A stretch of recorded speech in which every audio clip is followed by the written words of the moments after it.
धन धन सतगुरु तेरा ही आसरा। धन धन सतगुरु तेरा ही आसरा। मालिक की प्यारी साध संगत जी, अब अपना तन मन एकाग्र करके पूज्य गुरु जी के अनमोल पवित्र मुख वचनों को श्रवण करना है जी। धन धन सतगुरु तेरा ही आसरा। नाम गुरु मंत्र कलमा मेथड ऑफ मेडिटेशन। उस परम पिता परमात्मा की बुलाने की एक विधि है, एक तरीका है। और सत्संग ऐसी जगह होती है, यहां पे मालिक से मिलने का यह तरीका मिलता है। सत्संग में जब जीव चल के आते हैं, पीर फकीर जो बात कहते हैं उनको सुनते हैं, अमल करते हैं, तो जन्मों जन्मों के पाप कर्म पल में क्षण में कट जाया करते हैं। सत्संग यहां एक ही परमपिता परमात्मा की चर्चा होती हो। सत्संग मालिक के बारे में रीत क्या है और कुरीत क्या है, यह जानने को यहां से मिलता हो। जीव आके सत्संग सुनते हैं, अमल करते हैं, तो जिंदगी के आदर्श की प्राप्ति का बीमा हो जाता है। जैसी भावना, जैसी श्रद्धा से इंसान सत्संग सुनता है, वैसा ही फल उसे मिला करता है। बहुत ज्यादा श्रद्धा, बहुत ज्यादा यकीन यानी दृढ़ विश्वास जिनको हुआ करता है, इस मृत्यु लोक में उन्हें सचखंड के नजारे आने लगते हैं। जैसी श्रद्धा, जैसी भावना इंसान के अंदर आती जाती है, वैसा ही मालिक का रहमो करम, प्रभु परमात्मा की कृपा दृष्टि उस जीव को नजर आनी शुरू हो जाती है। इसलिए सत्संग में श्रद्धा से बैठो, भावना से, अहंकार को तज के, दीनता नम्रता को धारण करके सत्संग में अगर आप बैठते हैं तो जन्मों जन्मों के पाप कर्म कट जाया करते हैं।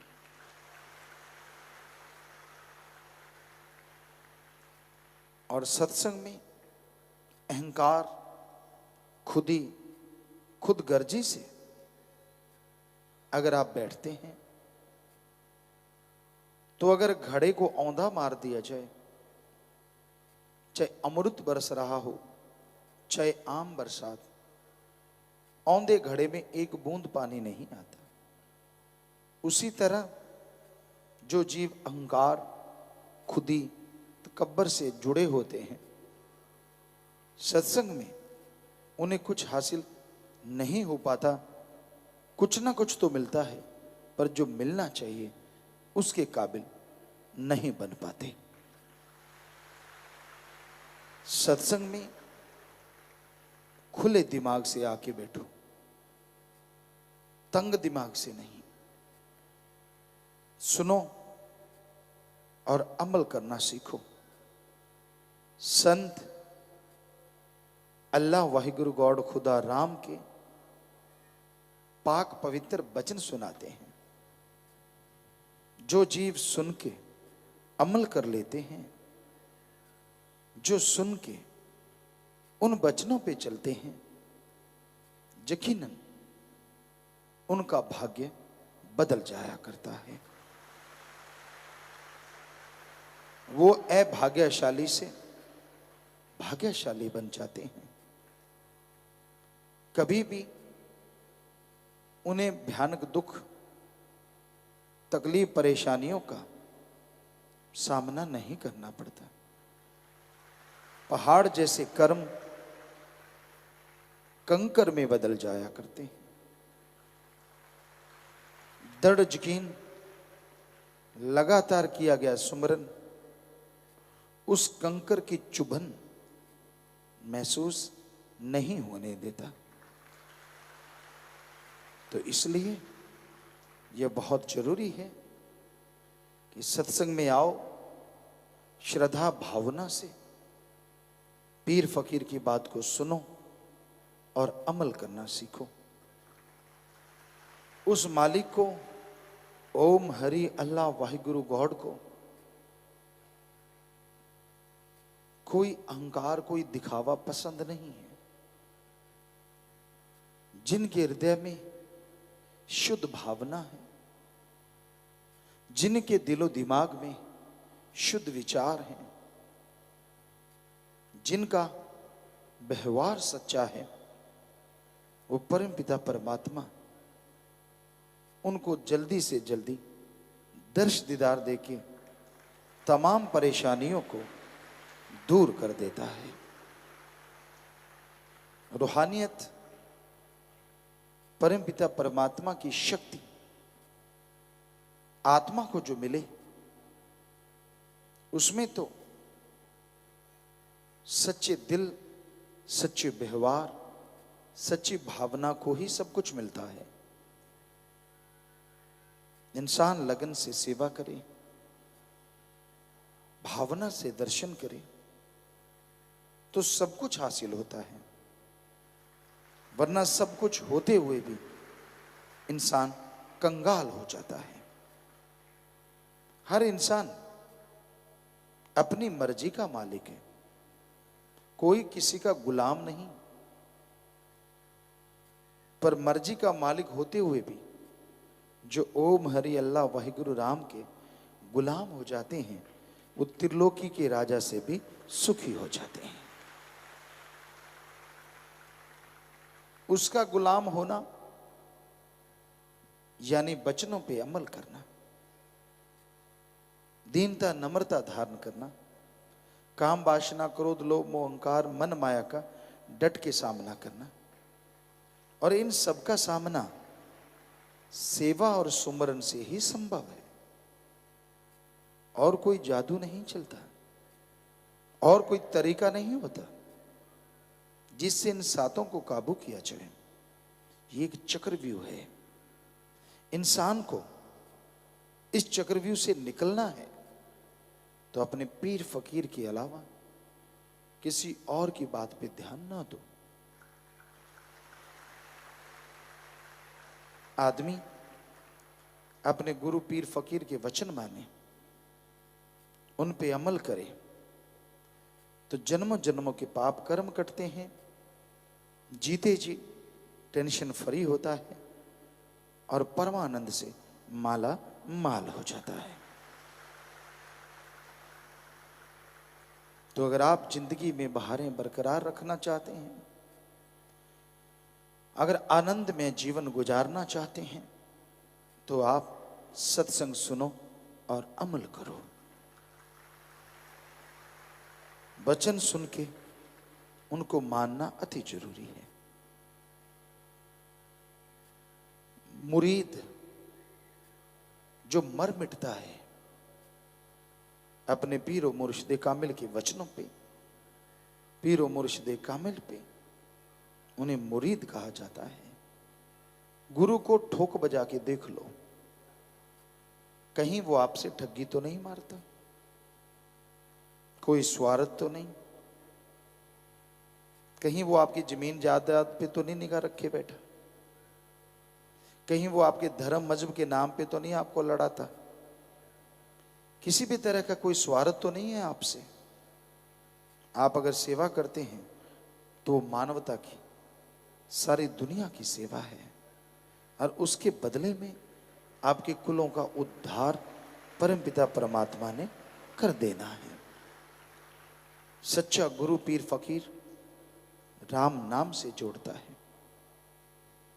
सच्चा गुरु पीर फकीर आपस में बेगरज निस्वार्थ प्यार करना सिखाता है। तो जब आपने अजमा लिया, हर तरह से परख लिया, तो फिर गुरु के वचनों पे 100% अमल करना सीखो। तो भाई, जो अमल करते हैं बेड़ा उन्हीं का पार होता है। जो अमल करते हैं खुशियां उन्हें मिलती हैं। जी हजूरिया खुशियां हासिल नहीं कर पाता। ओवर स्मार्ट, ओवर क्लेवर, समाज में भी दुखी रहते हैं, रूहानियत में तो कहां पहुंच पाएंगे।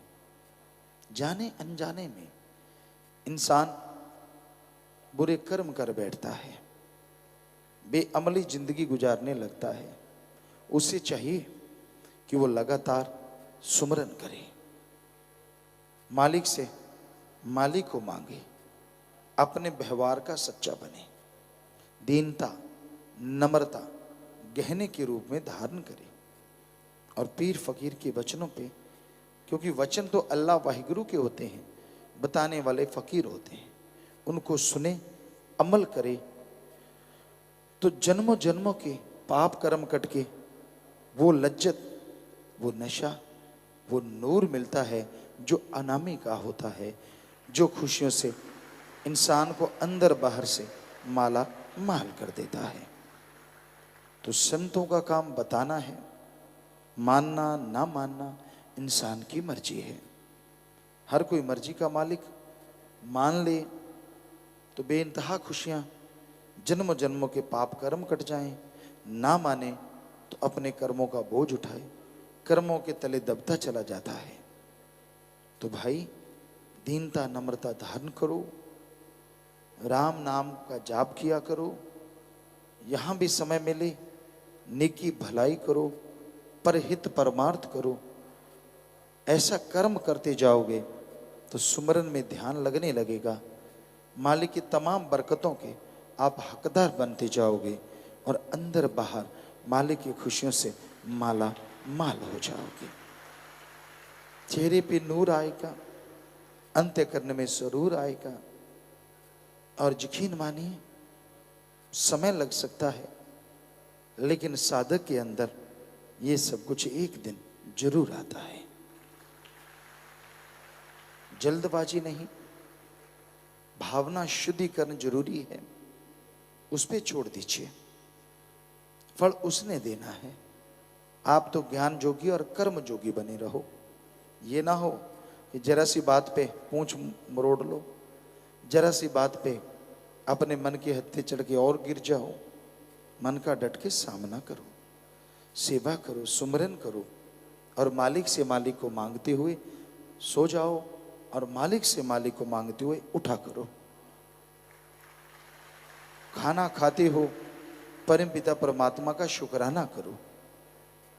कुछ भी खाते पीते अच्छा सुमरन या मालिक का नारा ही लगाइए कि मालिक तेरा धन्यवाद, क्योंकि उसी ने सब कुछ दिया है। जरा सोचिए, हीरे जवाहरात कितने महंगे हैं, वो पत्थर हैं और आप सब में से कोई कोई होगा जिसने वो धारण किया होगा, बाकी ने धारण नहीं किया तो भी जिंदगी चल रही है।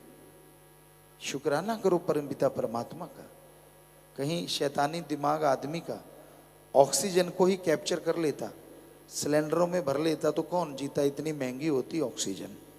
शुक्र है वो फ्री है, उसका कोई टैक्स नहीं लगता, वरना जीना मुश्किल हो जाता। आदमी का क्या भरोसा, साइंस किधर को चल पड़ी कि चलो यार ऑक्सीजन को ही एक जगह इकट्ठी कर लो, देते नहीं अपा मोल बेचा करेंगे।